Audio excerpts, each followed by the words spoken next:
Hello dear friends. तो आज की क्लास में हम आप लोगों के लिए इन्फिनेटिव और जिरंड का जो प्रैक्टिस सेशन है उसका दूसरा पार्ट लेकर के आए हैं। इसमें हम लोग कुछ सेंटेंसेस आपको दिए गए हैं। इसमें आपको सूटेबल इन्फिनेटिव और जिरंड जो वर्ब के फॉर्म होते हैं तो वो आपको इंसर्ट करना है। जैसे कि आप यहाँ पे इंस्ट्रक्शन में देख सकते हैं कि इंसर्ट सूटेबल इन्फिनेटिव और gerund form of the verb given in brackets, यानी कि ब्रैकेट में कुछ वर्ब दिए गए हैं, उसका सूटेबल इन्फिनेटिव फॉर्म या जिरंड फॉर्म वहाँ यूज होगा, उसको आपको क्या करना है, चूज कर लेना है। ठीक है, तो आइए स्टार्ट करते हैं इसको। पहला सेंटेंस है वुड यू माइंड। ध्यान दीजिएगा, माइंड के बाद आने वाला जो वर्ब होता है मीन्स वो जिरंड फॉर्म में होगा। तो यहाँ पे आप क्या लिखिएगा, वेटिंग।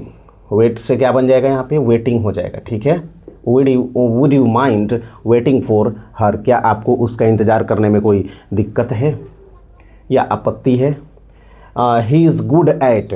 गुड एडजेक्टिव है और उसके बाद एट प्रीपोजिशन है, उसके बाद जो वर्ब आएगा वो V4 में होगा, मीन्स जिरंड फॉर्म आएगा यहाँ पे, टीचिंग हो जाएगा। ठीक है, टीचिंग। उसके बाद the light is too weak. ये आपका रिमूव टू जब आपको पढ़ाएंगे तो वहाँ पे इसको मीन्स इसका एक टॉपिक ही पढ़ाएंगे, रिमूवल ऑफ टू। तो यहाँ पे टू जो है इसका यूज हुआ है मोर देन इनफ के सेंस में, है ना। The light is too weak means light इतनी कमज़ोर है। तो यहाँ पे उसके बाद जो आता है फुल इन्फिनेटिव आता है। ठीक है, मीन्स ये जो आपका टू है, ये जो आपका टू है इसका मतलब होता है मोर देन इनफ। इसके बाद अगर कोई एडजेक्टिव आता है तो उस एडजेक्टिव के बाद आपका फुल इन्फिनेटिव आता है, यानी कि टू प्लस क्या आता है दोस्त, V1 आता है। इस चीज़ को आप याद रखेंगे। ठीक है, तो यहाँ पे हो जाएगा टू रीड, टू रीड। ठीक है, he helped us push it. आपको मैंने बताया था कि हेल्प एक ऐसा वर्ब है जिसके बाद फुल इन्फिनेटिव या बेयर इन्फिनेटिव दोनों में से कोई भी आ सकता है। तो यहाँ पे आप पुश भी लिख सकते हैं या टू पुश भी लिख सकते हैं, दोनों ये करेक्ट हैं। ठीक है, आई हैव गिवन अप। अब देखिए यहाँ पे वर्ब प्लस प्रीपोजिशन है, उसके बाद फिर वर्ब है, तो ये किस में आएगा, जिरंड में आएगा। तो I have given up smoking हो जाएगा, smoking. He dislikes the film. Dislike के बाद जो वर्ब आता है वो जिरंड होता है, जिरंड फॉर्म में होगा, मीन्स यहाँ पे होगा आपका सीइंग हो जाएगा। क्या हो जाएगा, सीइंग हो जाएगा। याद रखिएगा, डिसलाइक के बाद gerund form. The box is light enough, उसके बाद लाइट एनफ टू लिफ्ट हो जाएगा। क्या होता है यहाँ पे, टू लिफ्ट हो जाएगा। द हाउस इज यहाँ पे हो जाएगा टू लेट। आप कई जगह देखे होंगे, मीन्स मकान वगैरह बनता है तो जब उसको किराए पर देने के लिए रहता है तो वहाँ पे टू लेट लिख करके मीन्स इंस्ट्रक्शन दे दिया जाता है। टू लेट मीन्स यह रूम जो है ये या ये जो मकान है ये भाड़े के लिए उपलब्ध है ना, रेंट के लिए उपलब्ध है।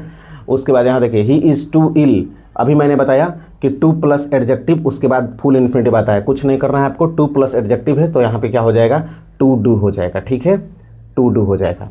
उसके बाद you had better, would better, sooner than, rather than के बाद क्या आता है, बेयर इन्फिनेटिव आता है। कुछ नहीं करना है आपको, यहाँ पे ये आस्क का आस्क ही रह जाएगा। ठीक है, I heard him, here, feel, make के बाद वॉच, इसके बाद क्या आता है, बेयर इन्फिनेटिव आता है। तो यहाँ पे आप क्या कीजिएगा, क्राई को क्राई ही रहने दीजिएगा। ठीक है, I will not let you, यहाँ पे क्या होगा, लेट के बाद बेयर इन्फिनेटिव, यानी कि यहाँ पे क्या हो जाएगा, आपका गो हो जाएगा। ठीक है, sleep is necessary to life, यहाँ पे स्लीप के बदले में क्या हो जाएगा, आपका स्लीपिंग हो जाएगा। क्या लिखेंगे आप, sleeping is necessary for life, क्योंकि आप यहाँ पे इसका यूज नाउन के रूप में कर रहे हैं। क्लियर हो रहा है। अब आइए यहाँ पे 14th जो है, 14th में आपका आई वॉच्ड हिम। वॉच के बाद आने वाला मीन्स वॉच के बाद क्या आता है, बेयर इन्फिनेटिव आता है। तो यहाँ पे आप क्या लिखिएगा, आंसर में इसका क्या होगा, यही लिख देता हूँ, कॉम हो जाएगा, कॉम एंड गो। ये जियो का त्यों रह जाएंगे ये। ठीक है, वॉच के बाद बेयर इन्फिनेटिव आता है। उसके बाद प्लीज़ एक्सक्यूज माई। ध्यान दीजिएगा, माई के बाद अगर आप वर्ब लिखते हैं तो अपने जिरंड फॉर्म में आता है। तो प्लीज़ एक्सक्यूज माई इंटरप्टिंग हो जाएगा। क्या हो जाएगा, इंटरप्टिंग। ये 15 नंबर जो है यहाँ इंटरप्टिंग हो जाएगा। ठीक है, उसके बाद इसके फॉर्म में क्या आ जाएगा, ING आ जाएगा। ठीक है, उसके बाद आई सा हर कम इन। अब ये सी है, सी के बाद क्या आता है, बेयर इन्फिनेटिव। तो यहाँ पे क्या हो जाएगा, कॉम का कॉम ही रह जाएगा। ठीक है, ही लेट मी। अब यहाँ पे क्या होगा, लेट मी ही लेट मी, तो यहाँ पे आपका हो जाएगा लेट मी के बाद क्या आएगा, बेयर इन्फिनिटिव, तो यहाँ हो जाएगा आपका स्पीक। ठीक है, ही वॉज हर्ड। अब देखिए यहाँ पे was plus was were plus V3 का यूज किया गया है, यानी कि ये पैसिव सेंस में इसका यूज किया गया है, पैसिव वॉइस में यूज किया गया है। तो मैंने आपको बताया था कि हियर, वॉच, मेक, सी, इसका यूज जब आप एक्टिव वॉइस में करते हैं तो उसके बाद बेयर इन्फिनिटिव आता है, लेकिन जब इसका यूज आप पैसिव वॉइस में करते हैं तो उसके बाद क्या आता है, फुल इन्फिनिटिव आता है। तो यहाँ पे हियर का यूज किस में किया गया है, पैसिव में, तो इसलिए यहाँ पे आप क्या लिखेंगे, टू गो लिखेंगे। क्लियर। यहाँ देखिए ही वांटेड स्टडी मेडिसिन, तो यहाँ पे ही वांटेड टू स्टडी हो जाएगा, क्या हो जाएगा, टू स्टडी हो जाएगा। ठीक है। शी एवॉइडेड, एवॉइड के बाद जिरंड आता है, तो यहाँ पे आप क्या लिखिएगा, सीइंग लिखिएगा। उसके बाद run is a good exercise, तो रन के बदले में आप क्या लिखिएगा, रनिंग लिखिएगा। क्या लिखिएगा, रनिंग लिखिएगा, है ना। Running is a good exercise noun के रूप में यूज हुआ है। She did not know where, आपको मैंने कल भी बताया, पिछले क्लास में ही बताया था कि वो WH वर्ड प्लस उसके बाद वर्ब लिखना होगा, तो उस वर्ब के पहले क्या आता है, टू आता है, यानी कि WH वर्ड के बाद फुल इन्फिनिटिव आता है। तो यहाँ पे वेयर टू गो हो जाएगा, क्या हो जाएगा, to go.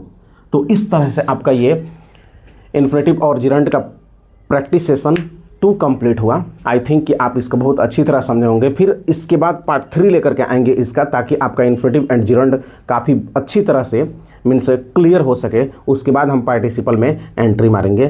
Thank you for watching this video.